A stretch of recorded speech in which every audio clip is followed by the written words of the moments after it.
We are the Group 1 and our topic is about atmospheric chemistry. Atmospheric chemistry is a branch of atmospheric science in which chemistry of the Earth's atmosphere and that of other planets is studied. Atmospheric chemistry plays an important role in controlling our climate change.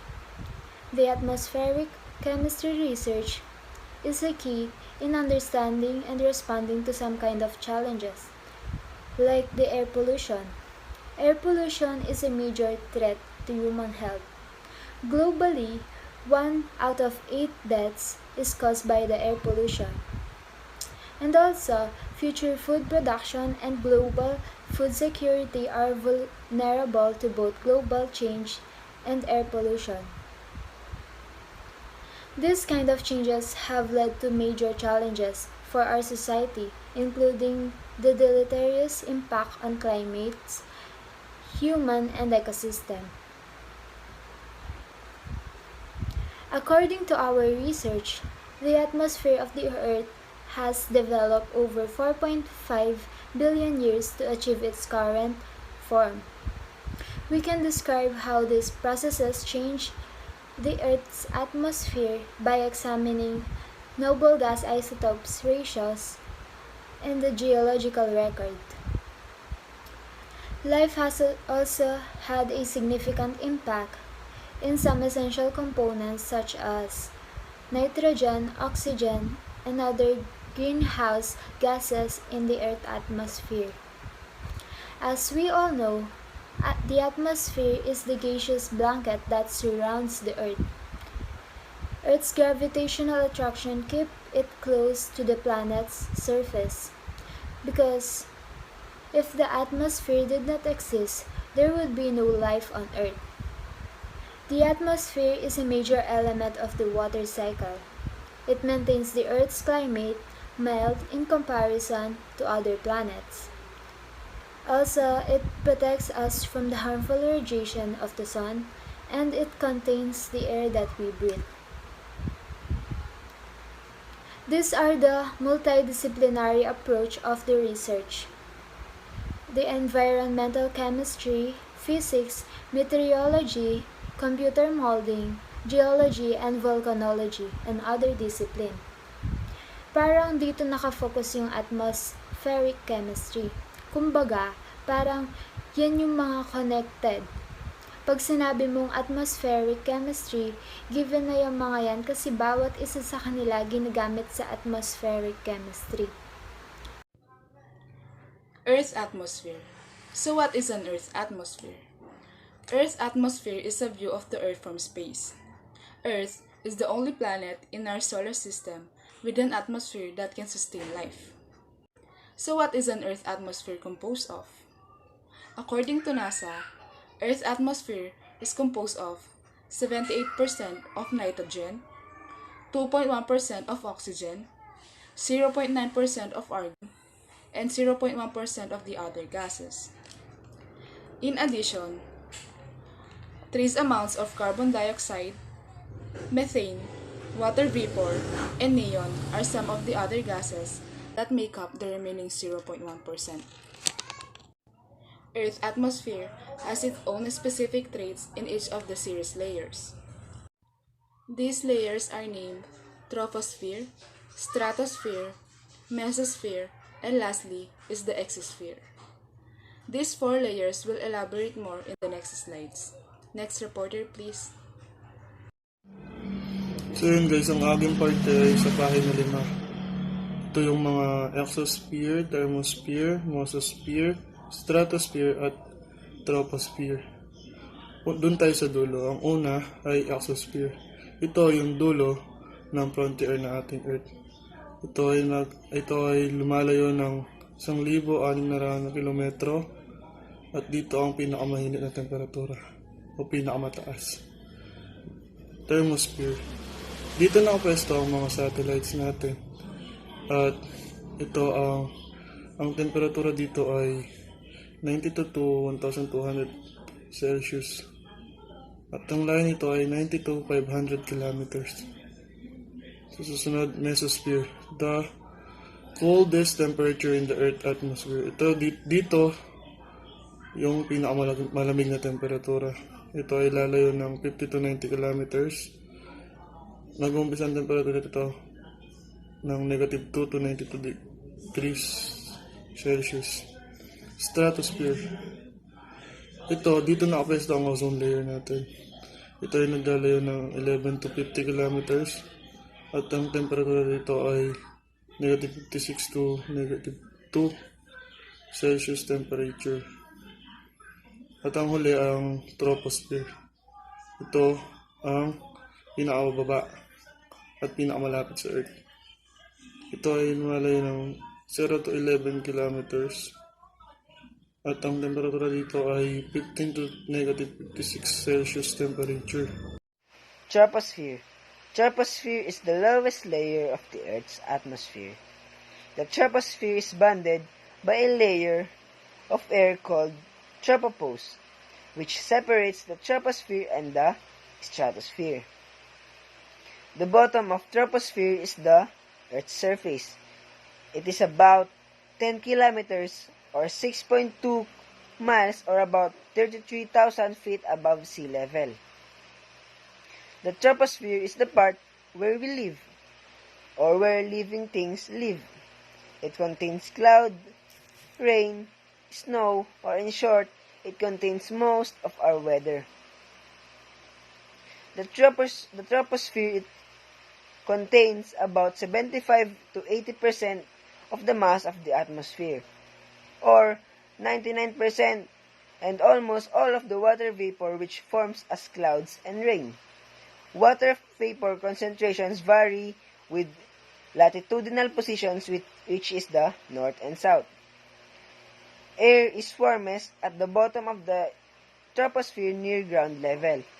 The air pressure and the density of the air also decreases with altitude, or the air pressure drops when the temperature gets colder as you climb higher in the troposphere. Next. Stratosphere. It is the second layer of the Earth's atmosphere, and it extends from the above of troposphere about 50 km or 31 miles above the ground, and the boundary between them is called tropopause, and the boundary above stratosphere is called stratopause.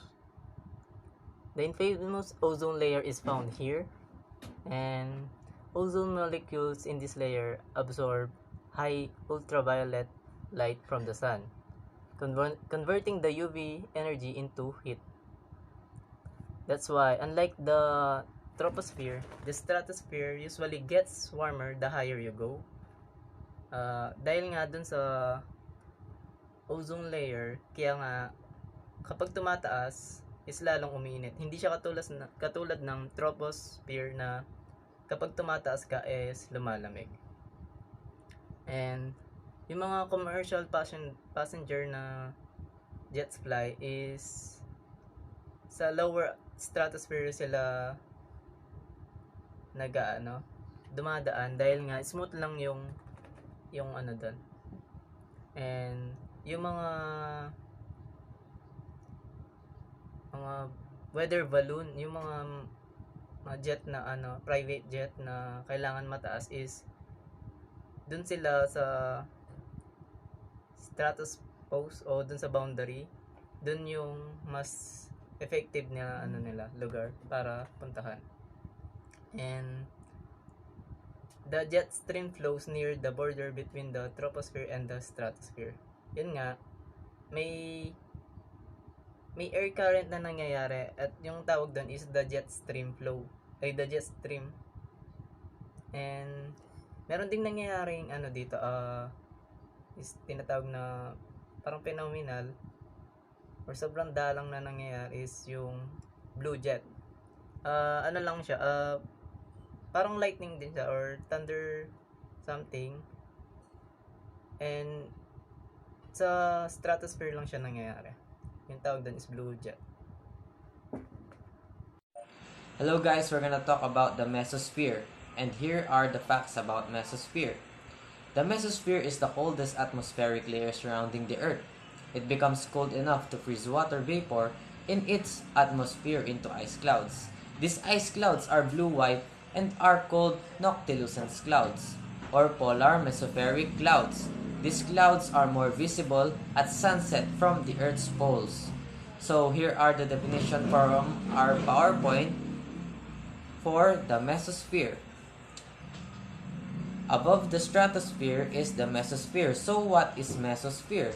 The mesosphere is the third layer of the atmosphere, directly above the stratosphere and directly below the thermosphere. In the mesosphere, temperature decreases as the altitude increases. Or sa madaling salita, habang umaangat ka, bumababa naman yung temperature o lumalamig. So, ito naman yung second na definition. It extends upward to a height of about 85 km or 53 miles above our planet. So, kung susukatin mo mula dito sa lupa ay napakataas nun. Pero, ano ba ang temperatura sa mesosphere? Ito ang third definition naman natin. The coldest temperature in Earth's atmosphere is about negative 90 degrees Celsius or negative 130 Fahrenheit are found near the top of this layer.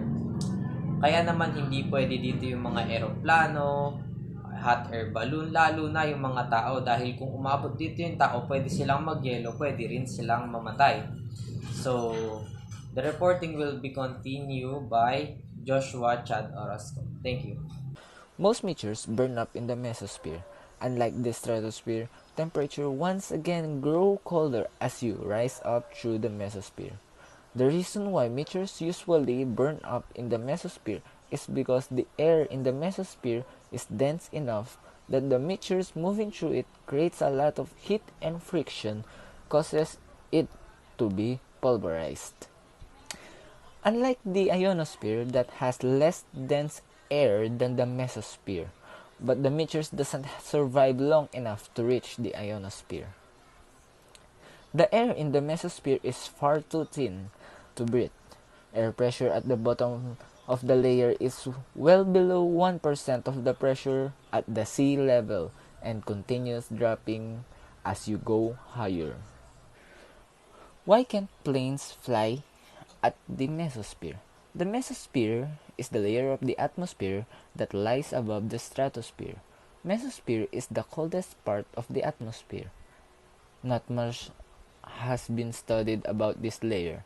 Airplanes and hot air balloons cannot fly high enough to reach the stratosphere, and satellites fly above the stratosphere. Did you know that the stratosphere and mesosphere together are sometimes referred to as the middle atmosphere? At the mesopoles, the top of the mesosphere, and below gases are made of different types of atoms and molecules are thoroughly mixed together by turbulence in the atmosphere. Above the mesosphere, in the thermosphere and beyond, gas particles collide so infrequently that the gases become somewhat separated based on the type of chemical elements they contain. Next reporter, please. So, thermosphere, the hottest layer in the atmosphere.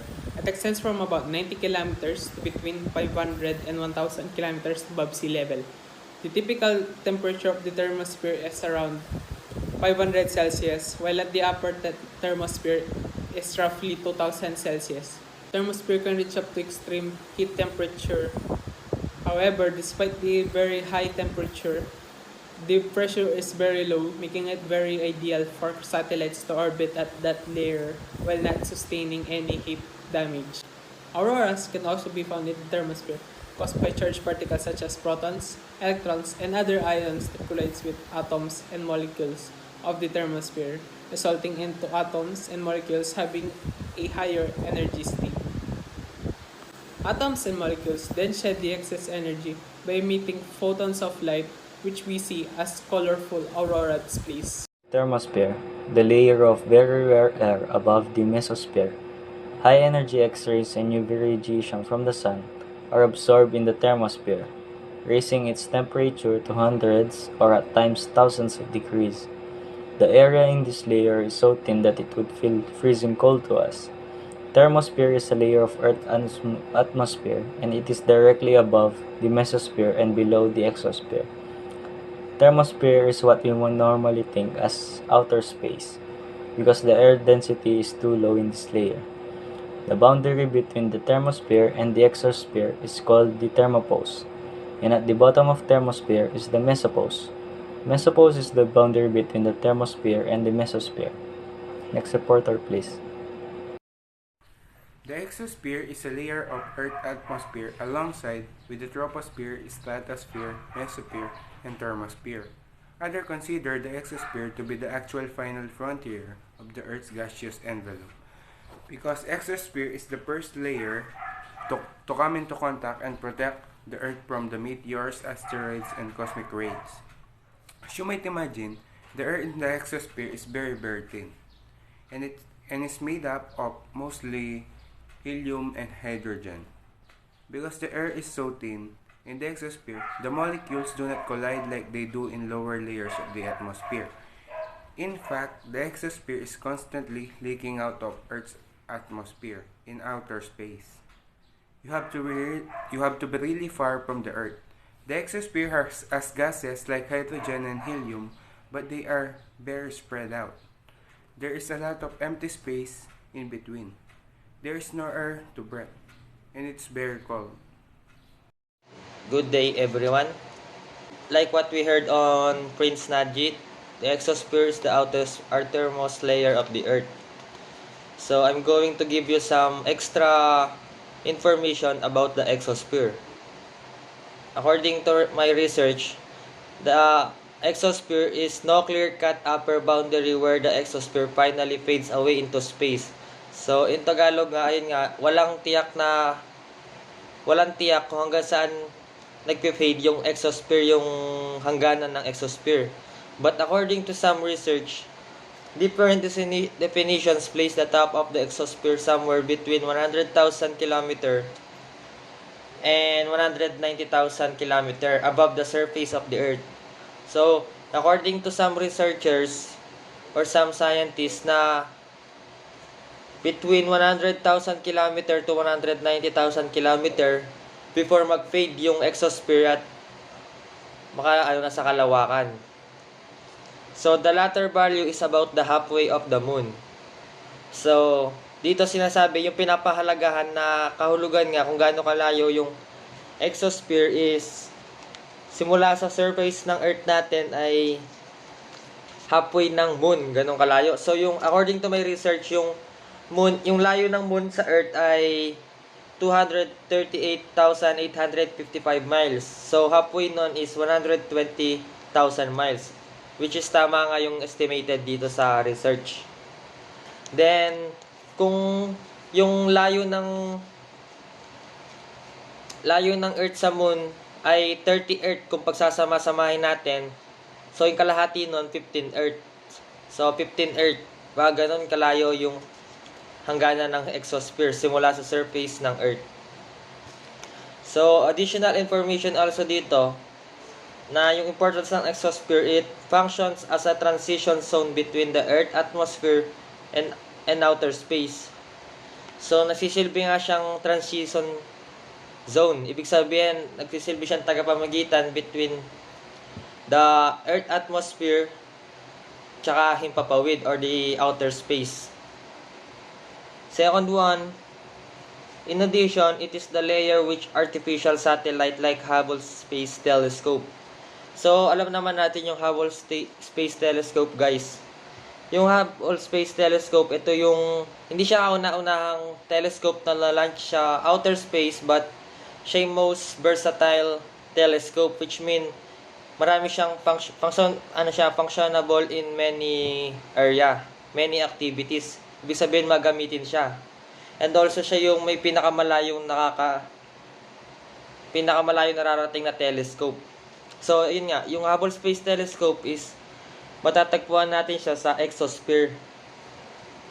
And many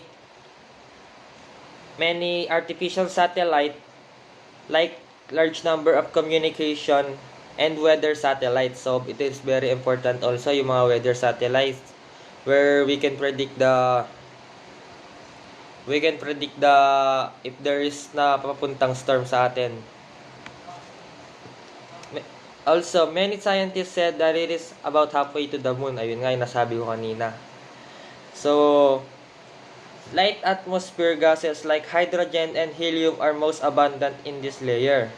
So, mga light atmosphere gases nga yung madalas na makikita sa exosphere, which is helium and hydrogen. Alam naman natin yung mga yon is light gases.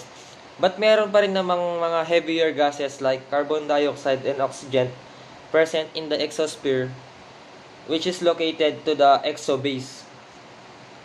Yun. So, Hubble Space Telescope din, meron akong konting trivia doon. Ito ay na-launch noong April 24, 1990. And it costs more than $2.5 billion. So, ganun siya kamahal, guys.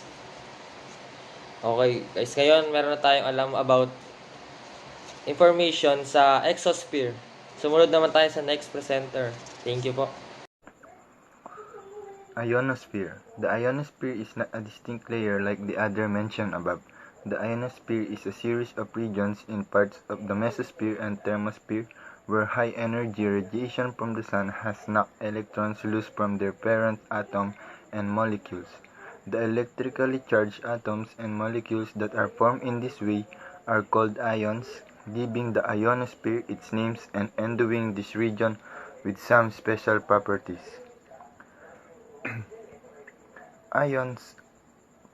Ionosphere plays an important part in atmospheric electricity and forms the inner edge of the magnetosphere.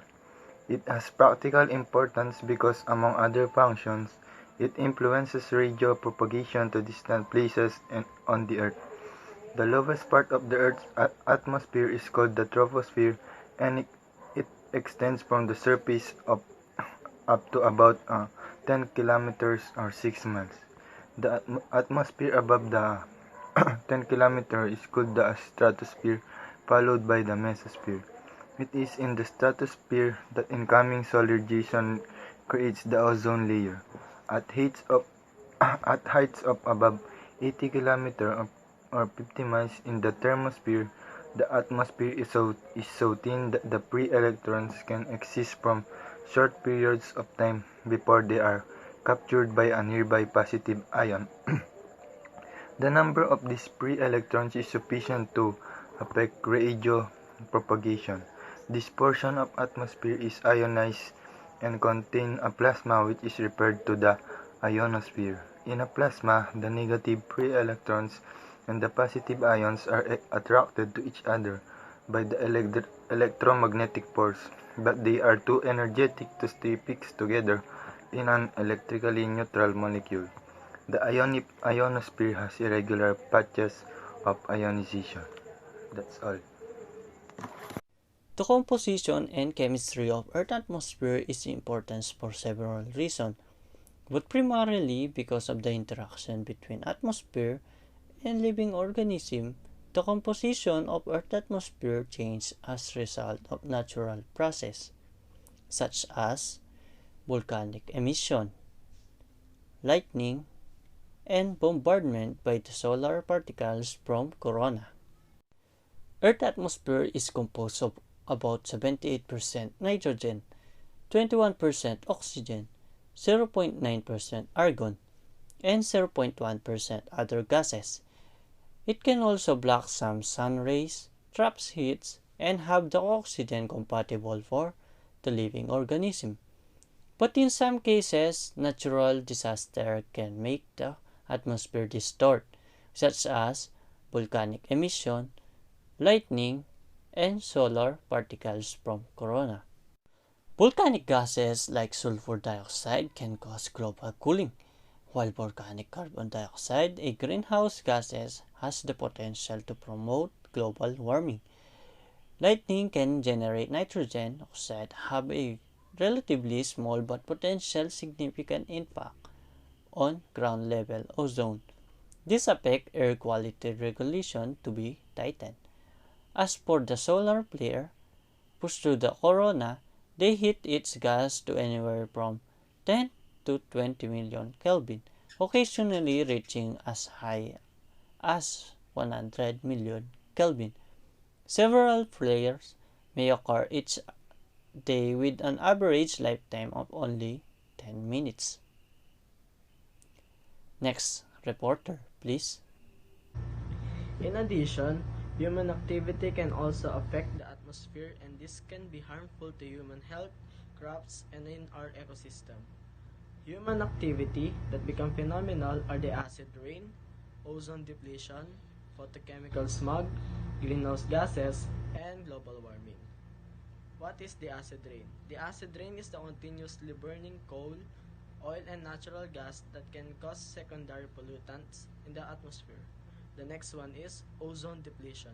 It is the excessive release of chlorine and bromine that weaken our ozone layer. The third one is photochemical smog. It's a type of smog produced when ultraviolet light from the sun reacts with nitrogen oxides in the atmosphere. It is visible and also known as a brown haze and is most prominent during the morning and afternoons, especially in densely populated warm cities. The fourth one is greenhouse gases. These are the gases in Earth's atmosphere that traps heat. They let sunlight pass through the atmosphere, but they prevent the heat that the sunlight brings from leaving the atmosphere. The main greenhouse gases are water vapor and carbon dioxide. The last one is global warming. Global warming is the long-term heating of Earth's climate system observed since the pre-industrial period between 1850 and 1900s due to human activities, primarily fossil fuel burning, which increases heat-trapping greenhouse gas levels in Earth's atmosphere. Now next, these are the harmful effect of the phenomenon that caused by the human activity. First is harm to human health. More skin cancers, sunburns, and premature aging of the skin. Next is more cataracts, blindness, and other eye diseases. And sa impacts naman sa agriculture is plant growth, especially in seedlings, is harmed by more intense UV radiation. Major crop species are particularly vulnerable to increased UV or ultraviolet, resulting in reduced growth, photosynthesis, and flowering. Next is effects on plant. Physiological and developmental processes of plants are affected by UV radiation, even by the amount of UV in present-day sunlight. And effects on animals. In domestic animals, UV overexposure may cause eye and skin cancers. Species of marine animals in their developmental stage, or young fish, shrimp larvae, and crab larvae have been threatened in recent years by the increased UV radiation under the Antarctic ozone hole. And then last, effects on materials. Wood, plastic, rubber, fabrics, and many construction materials are degraded by UV radiation. The economic impact of replacing or protecting materials could be significant. Acid rain. This phenomenon came to attention in 1970s. Burning coal, oil, and natural gas in power station makes electricity giving off sulfur dioxide gas. Burning petrol and oil in vehicles engines gives off nitrogen oxides and gases. Presence of sulfur acid relate to sulfur dioxide. From coal combustion and citric acid from nitrogen acid rain. This phenomenon came to attention in 1970s. Burn coal, oil, and natural gas in power station makes electricity giving off sulfur dioxide gas. Burning petrol and oil in vehicles engines give off nitrogen oxide as gases. Presence of sulfur acid relate to sulfur dioxide from coal combustion and citric acid from nitrogen oxide. In the presence of lightning and thunderstorm, the nitrogen of the atmosphere combines with oxygen form nitric oxide, which turn combine with oxygen dioxide, nitrogen plus oxygen nitric. In the atmosphere, nitrogen dioxide react with water vapor producing nitric acid, which is washed down and acid rain. The formation of nitric acid, sulfuric acid as secondary pollutant in the atmosphere leads to acid rain. According to my report, acid rain is also known as acid deposition. It's a general phrase that refers to any type of the precipitation that contains acidic components such as sulfuric or nitric acid and falls to the ground in wet or dry form from the atmosphere. This can include acid rain, snow, fog, hail, or even dust. In simple terms, when sulfur dioxide and nitrogen oxide in the atmosphere interact with water, vapors, gases, or tiny particles, they precipitate as sulfuric acid or nitric acid in rain, snow, or fog. Ozone depletion. The interaction of solar ultraviolet light with molecular oxygen produces stratospheric ozone. The ozone layer, which is located about 6 to 30 miles above the Earth's surface, decreases the quantity of dangerous UV light that reaches the surface. The main cause for depletion of ozone is determined as excessive release of chlorine and bromine from man-made compounds, such as chlorofluorocarbons. Chlorofluorocarbons it is referred as the most widely used ozone-depleting compound because it accounts for more than 80% of ozone depletion. Hydrofluorocarbons. Chlorofluorocarbons have been replaced with hydrofluorocarbons over the years. Halons. It is especially used in selected fire extinguisher equipment for materials could be devastated by water or extinguisher chemical. Carbon tetrachloride used in selected fire extinguisher and solvent. Methyl chloroform. Commonly utilized in industry for cold cleaning, vapor degreasing, chemical processing, adhesive, and some aerosol. These are categorized as ozone-depleting substances. Chlorofluorocarbons are released into the atmosphere due to cleaning agents, coolants and refrigerator, packing materials, air conditioning, aerosol sprays, cans, and etc. Next, please. Ozone depletion, man-made cause of depletion of ozone layer. The main cause for the depletion of ozone layer is determined an excessive release of chlorine and bromine from man-made compounds such as chlorofluorocarbons. Chlorofluorocarbons, halogens, methyl chloroform, carbon tetrachloride, hydrochlorofluorocarbons, hydrobromofluorocarbon, methyl bromine are found to have direct impact on the depletion of the ozone layer. These are categorized as ozone depleting substances. Chlorofluorocarbons are released into the atmosphere due to cleaning agents, coolant in refrigerator, packing materials, air conditioning, aerosol spray cans, etc. For me, in general, ozone depletion is caused by the excessive chemical substance that is used by human which produce chlorofluorocarbons that is found in our appliances and cleaning agents. Yung nakakapekto sa ating ozone layer, yung mga bagay-bagay na may chemical like yung mga appliances natin na ginagamit araw-araw, tsaka yung mga cleaning agents. Next reporter, please. Why is ozone layer is very important? Ozone layer is very important because it protects Earth from the harmful ultraviolet rays. What is ultraviolet rays or radiation? Ultraviolet rays or radiation is a form of electromagnetic radiation comes from the sun. Ultraviolet rays or radiation can cause skin cancer and can damage our DNA.